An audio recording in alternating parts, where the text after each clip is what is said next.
Welcome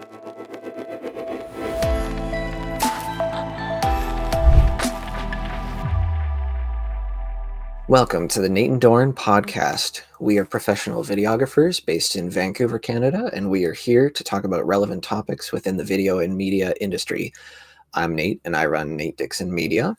And I'm Dorin, the videographer, a freelance entrepreneur offering video production services. Today, we're going to share our personal preference for video production standards.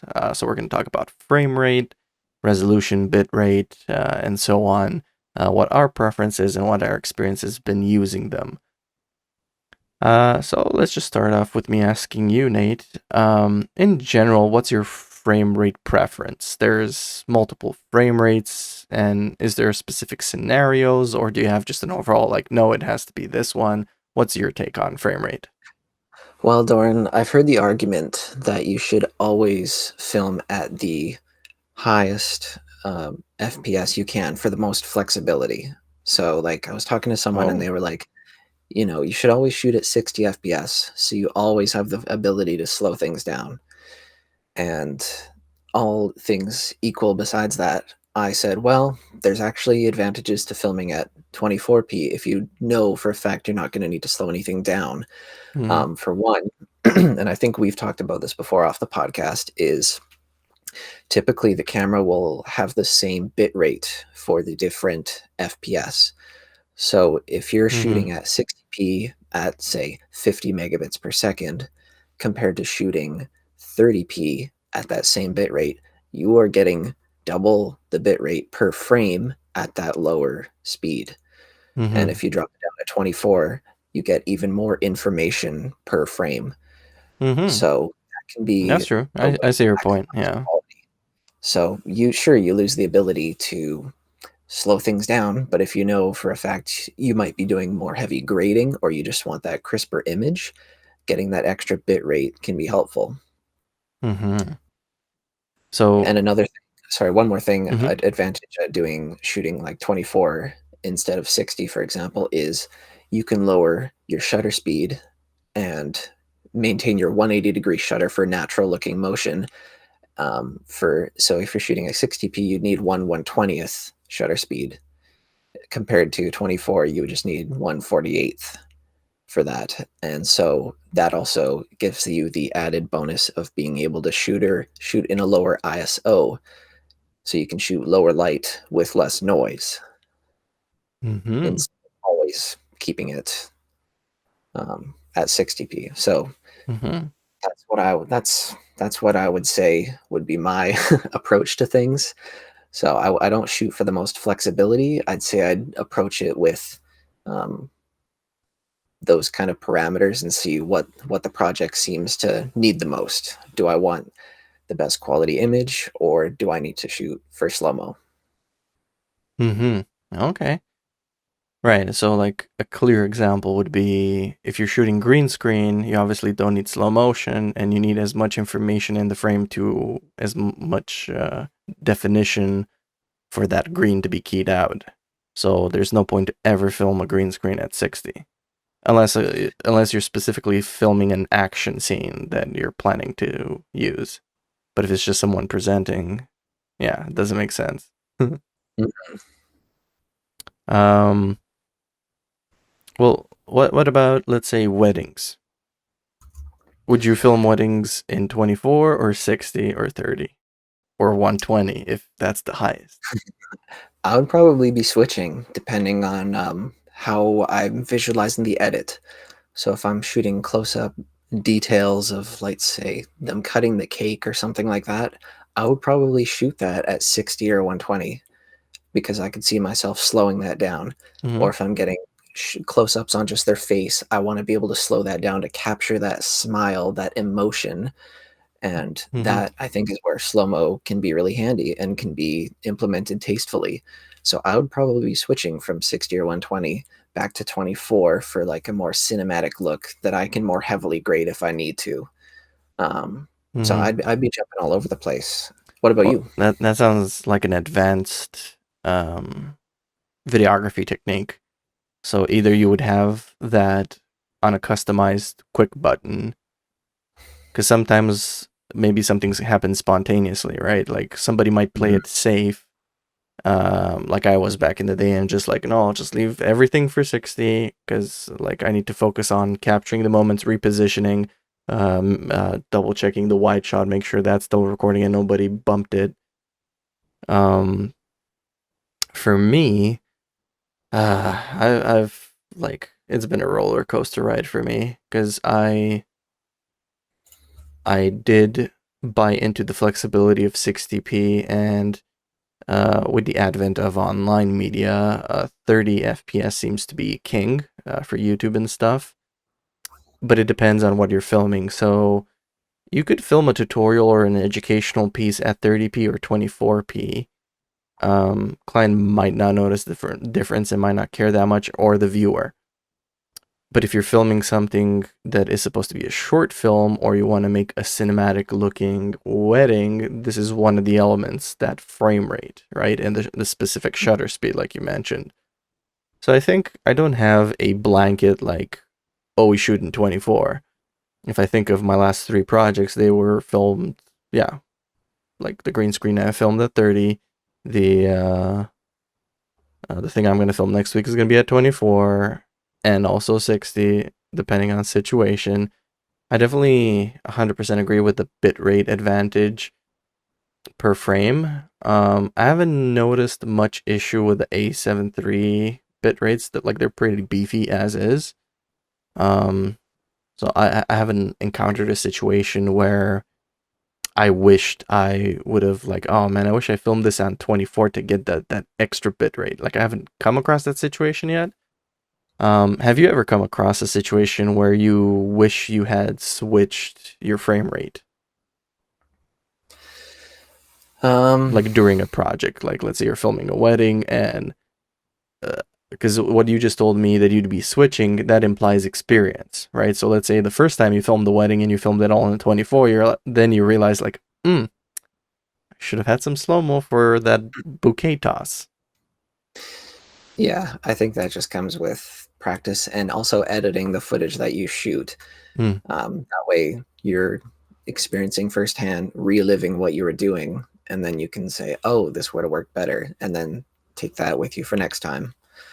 So yeah, mm-hmm, I think that just comes with practice and experience, and then you know what your eye is gonna look for. You've got your editor hat on when you're shooting, basically. mm-hmm. Yeah, it's interesting, the 180-degree shutter rule also. Um, that one I've looked into it recently, and this videographer was arguing that shutter speed doesn't need to be proportional to your frame rate, because it's like shutter speed is how much light is let in, and the lower your shutter speed, the more motion blur you get. So if you have 1/60th shutter speed and you film at 30 or 60 or 120, you get the exact same amount of blur. So that I was guess if that was kind of the point they were trying to make. So they were saying like, okay, there is the 180 rule, but that works for the slow motion aspect. Let's say you filmed in 120, but if you're playing it back, conforming it to 30p, it's going to look really choppy. So the 180 rule doesn't help you in that situation. So it's like, okay, basically he was arguing like, okay, pick a shutter speed that would look good in both, like middle of the ground, middle of the road. Sorry, ESL. right. um, Hmm. but interesting. I have not experimented with that, but that in theory makes sense to me. Hmm. Yeah, I guess it depends how you plan on using that slow-mo clip. Are Mm-hmm. you taking that 120 and changing it back to like 25% speed, or are you Mm-hmm. going to be ramping it up and down? Yeah, ramping is the tough thing. Yeah, I would have to experiment with it a little bit. Yeah, because I have had clips that were shot at 120 FPS with a shutter of 1/240th, and if I did a ramp, it looked good in slow motion. It didn't look good in real time. So, Mm. mm. Hmm. But yeah. So I guess the we can summarize it by saying that frame rate is different frame rates have different pros and cons, and you have to have the experience and the foresight to know which one's best for which application to get your desired effect. Hmm. But generally in the film industry, in the video world, 24 FPS is kind of the golden standard. But I looked up the history why that is, and that's just because that was the most widely accepted in the early stages of video, like 100 years ago. That's the most comfortable minimum frame rate to perceive motion and not just images flashing, like in a disturbing way. Like they had those crank wheel type of rolling photos, so they saw that like okay, if you see 24 of these a second, that looks pretty good. Hmm. And Yeah. because the every movie for so many decades has been that frame rate, that's just been the standard. That was the go-to look to emulate. So the industry is not going to change because everyone's used to that. I think that's the reason why everyone's sticking with 24p. Yeah, and yeah, when people go to the cinema or the movies, they have all these preconceived notions, and the whole history of the medium is, it's got its own language basically, Mhm. and Mhm. you come into it with a certain mindset. Whereas if you go to YouTube and you're watching a video game and you watch it in 60p, you're like, oh, this feels natural. You don't want to watch like a Twitch shooting game that's fast paced at 24p. You're not like, let me just enjoy this cinema. You're just going to be like, oh, this is so choppy and blurry, and Mhm. it ruined the experience for you. Mhm. Yeah. Yeah. 100%. Yeah. What about resolution? There's 1080s currently still the standard. 4K is very implemented into phones, into cameras, into all of that, but it's not the internet standard yet. Um, but in terms of how you film, would you how would bitrate work with 4K and 1080? Because it's the same concept, like a 60 megabit 4K versus a 60 megabit 1080. There's more information per pixel. Um, Hmm. but there's also resolution advantages and disadvantages. What's your approach to resolution? For that, I think most cameras bump up the bit rate quite a bit for 4K Mm-hmm. compared to 1080p. So in most cases, I would shoot at 4K, and then even if you shoot at 4K at, let's say, the same bit rate as that 1080, you can downscale that 4K to 1080, and it will look just as good or better. It'll Mm-hmm. have more detail, even though it's the same bit rate, because it's taking the if it is taking the full sensor and Mm-hmm. it's not just like cropping in or anything, then that'll just give you more flexibility in post. Now, before, when I just had like a 8-year-old laptop, I was editing this footage on 4K. It couldn't handle it. It was Mm-hmm. brutal, and I was just like, "Oh, why did I shoot this project in 4K?" And it was taking me like days to try and get an export to actually finish. But now that I have this new editing PC, it can handle 4K no problem, real time playback. So now I'm just going to shoot everything in 4K, unless I need to shoot at 120 FPS with the A7 III. You can only do that in 1080p. Mm-hmm. Yeah. So if I'm just shooting at 24 or 30, yeah, I'll shoot at 4K to give myself the flexibility of being able Mm-hmm. to crop in, or if you need to stabilize something, it'll be able to crop in a little bit more, and you can still, it just gives you more flexibility. It does, but it also gives you a bigger file size. Yeah, I don't care about file sizes. You can have huge SD cards now. If your camera can handle it, then Well, if your wallet can handle it. they're getting cheaper all the time. You just shop Yeah. on Black Friday or Mm-hmm. Boxing Day, and you're set. I think Yeah, that flash storage. that's a once in a year thing. If you have to wait until then, what do you do until then? Not film in 4K. But yeah, no, definitely stuff has gotten cheaper. Like I just bought a 2 terabyte SSD for like an internal computer one for like $260. Wow. 5 years ago, no chance of that.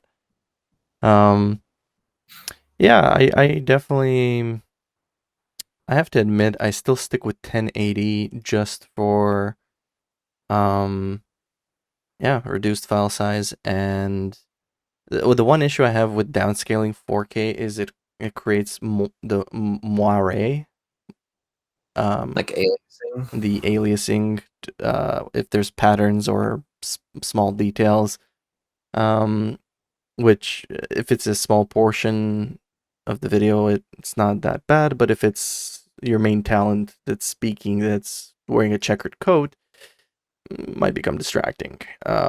And there's ways to try and deal with that, but again, it's more work at that point. So do you want to go through with that?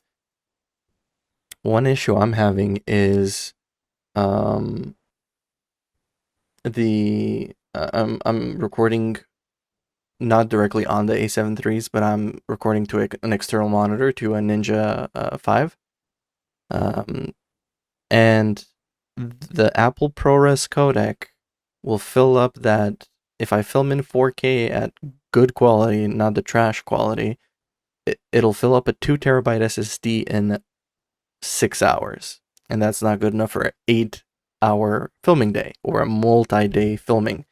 Whoops, I hit my mic, sorry.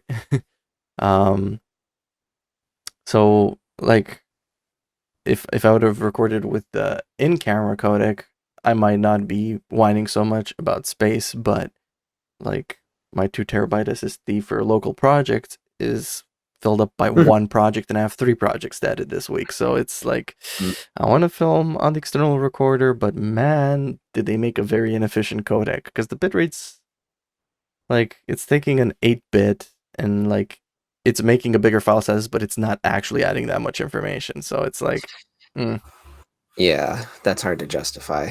yeah. Yeah. However, I will say the best use for 4K downscaling to 1080, it's gonna look crisper, but it's gonna the best use I found was it's gonna reduce noisiness Mm. because it downsamples the noise pixels too and makes them like you don't see them. So if you have something that you're filming in low light and it's not slow motion, I would film it in 4K with the plan of downscaling and reducing that noise uh, by downsampling it to 1080. So I that for that I'm always gonna use 4K. Mm. And I've had I think the main time I use 4K if I know I'm editing a 1080 timeline is if I'm trying to simulate a camera angle. Like okay, can't bring 2 cameras because this is run and gun. I need to be on the go and I don't have time to set up and I'm on battery and all that. Okay, we'll frame it mid shot or wide shot and we can crop in second camera angle, close up. So that's worked Mhm. in the past for a couple of clients, and that's been great. Hmm. So I definitely do see the advantages to 4K, but I'm still not at that point where I'm always gonna film in 4K. Mm. And then these new cameras coming out here in 2021 now of like 8K, and 4K is like 4K 120 FPS, I and it just know. My upgrade was supposed to be A7S3, like 3 to 5 years from now, if everything goes well. I'm gonna have to look at some comparison videos between the A1 and A7S3 because I think A1 might be more suited for my video needs. mm. Like I'm not going Mhm. to film in a Vietnamese camp in pitch black darkness. Like I don't need that much low light. Like the A7 Mm. III it has sufficient low light for my needs. Like I'm pretty sure the A1 has equal, if not better. Maybe not as good as the A7S III because of the different megapixel chip. Um, Mhm. but definitely spec wise, like you mentioned, like 4K 120. Yeah, that's on my bucket list or drool list, whatever you want to call Mm. it. My fantasy list, my fantasy gear. Like, ooh, if I had all the money in the world, would I get a red? No, I'd get an A1 because I Mm. already have all the accessories for it and the lenses. True, true. Yeah.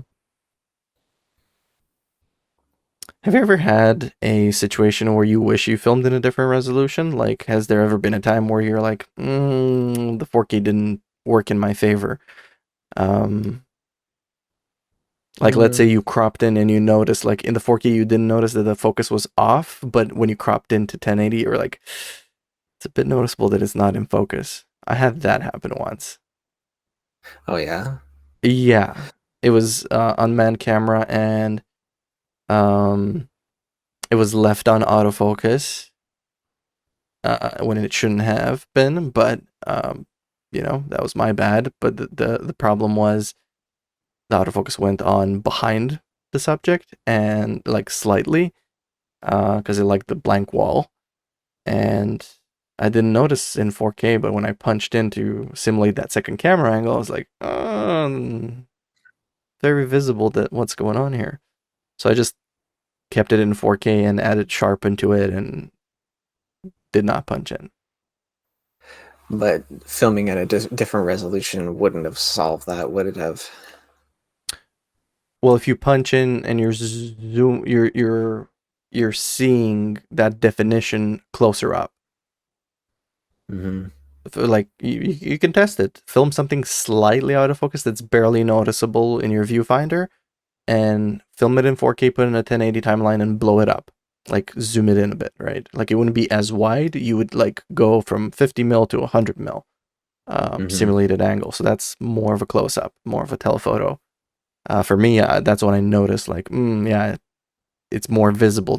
I made the pixels bigger. I didn't blow them past 100%, but they were at 50%, and it was like, if you take a blurred out image, here's a reverse example. If you take a blurred out image, or a pixelated image, or whatever, out of focus, and you scale it down, down, down, down, down, it's gonna look sharper and more, just like pixel art, or icons. If you take an icon and you scale it up a bit, it looks pixelated and not so well. You scale it down, it looks sharper and more appropriate. Same thing with Hmm. this. At least that was Hmm. my experience a few times. And yeah, the 4K to 1080 was not the problem. The problem was me and a camera setting, but I relied on punching in, and I screwed up the punch in. So I was not able to do it. Yeah, you lost the flexibility. Yeah. Yeah. So, Doran, you do a lot of different types of projects, Hmm. um, like weddings, interviews, sports. Yeah. Do you have different presets on your camera for these different situations? Yeah, I would say so. Like I said, for interviews, I probably go 30p. Um, Wedding, I would keep the wide shot as 24, and the B-roll action camera, the mobile camera, the one on a gimbal, I would keep it on 60. Um, for sports, it depends. See, for sports, this is interesting. For recruitment video, they don't need a cinematic look. They're not watching a movie. Coaches want to scout talent, right? Players. So they need to see 60p might be more favorable for that viewing experience, right? So it depends what effect you're trying to achieve. But if it's a sports highlight video for a player or something, then you would go the cinematic route with a slow motion. Um, and if it's YouTube, you know, like, I'm not filming this podcast in 24p and 8. I'm sorry. I'm filming in 30. And I don't think Google Meets lets us set our frame rate. So I'm curious to see what this frame rate is. I don't know. Looks to be 30. It doesn't look above. No, I don't think it goes above that. Yeah. Yeah. So yeah, that's how I approach it. And yeah, like I said with my resolution, I don't prioritize 4K unless I have a specific intent to use it. Like, so that's the interesting thing. I will take the flexibility of the frame rate. I won't take the flexibility of the resolution. And with you, it's like vice versa. Yeah, exactly. Well, It's fun. that's how we are. Each one has his own artistic approach. So one more thing, Doran, is I noticed with the new gimbal I got, there's a setting that will rotate your camera 90 degrees. So this would be for filming vertical content for Instagram or any mobile consumption. And it's interesting that that's become such a priority that they've actually added this mode in. So even though it's a giant lens and a big camera setup, you're still maybe creating content for just consuming it on a screen where Instagram might compress the crap out of something. Hmm. You know, everything's being elevated on these platforms instead of just crappy 1 megapixel selfies to like polished stuff Mm-hmm. on a gimbal and a like a full frame camera. So I mean, the industry is constantly changing and adapting to not just your widescreen cinema, which might have been the look before, and you know what everybody strives to emulate nowadays. It's just becoming different, you know, with social media and with everything. Yeah. So like aspect ratios is another variable. Yeah. Hmm. Yeah, it's tough. I haven't had a project demand of me yet to film in multiple aspect ratios. So yeah, that's gonna be interesting to see if that gets to me. Because there's purposely filming and leaving extra space on the sides because you know you're gonna crop in, let's say, or you do what you said, you just flip it sideways, and you know, like, okay, this is only going on Instagram and Facebook, 80% mobile users. There you go. Hmm. Well, maybe if you get a gig filming an influencer for a day or something, maybe if they're like, For exposure, yeah, don't get just paid in exposure though. no, because the paid is the wrong word there. You don't even get paid. You get lied to. But that's a topic we should definitely cover that soon. I have a folder full of like joke posts, I call them. So we'll address that in a future video because I think there's stuff to talk about there. Mm. How to get your worth as a videographer and how to build up a portfolio. How to it's an interesting subject to talk about, and I've seen a lot of videographers on the Facebook community asking like, should I do this? Should I like bite the bullet and bite my pride and do a freebie for this demanding client that's also not satisfied, but I get a portfolio piece? Anyway, we'll leave that for there. But no, I'm not doing for exposure. No. Yeah, it's like, well, let's say this, Nate. If you would get a camera that is capable of 8K, would you be always filming in 8K? No, not at this moment. Mm-hmm. No, I know that there's zero chance I will need the flexibility to crop in, and I know exactly how it's going to be delivered. Then no, I wouldn't always film in 8K because even my SSDs get filled up really too fast if you're always filming in 8K. Yeah. But for right now, 4K is fine. Mm-hmm. Mm-hmm. So I So ask guess, me again in 2 years, we'll see. oh yeah, for sure. Yeah. So I guess you haven't come across a situation where going from 4K to 1080, you wish you had more flexibility. Is 4K to 1080 seems sufficient because you're aware of the limitation and you know how to like capture the shot to work with your flexibility, right?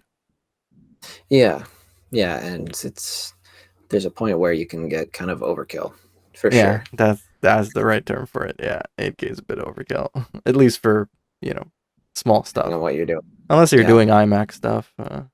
yeah. If you're releasing to a cinema, you're submitting your demo reel to Christopher Nolan or something, Mm, then you might want to consider 8K. Yeah.